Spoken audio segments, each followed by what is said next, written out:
Journalism is an extremely dangerous profession in Myanmar.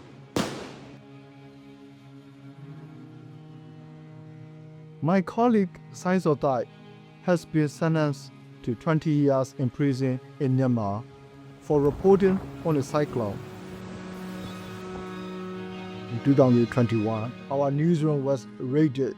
All of us were declared as terrorists by the military regime. Many journalists fled the country, but Saizor, he did not want to leave. He was moving from one house to another while continued to doing his underground reporting. That defiant personality, I believe, drove him to become one of the bravest and best photographers in our country. We had a big cyclone in Myanmar in early 2023. He embedded himself with the relief team while he was covering the devastation of the cyclone. He was arrested. Sizer should be able to report freely.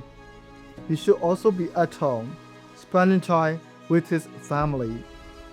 The Myanmar's military immediately released Sizer Thai.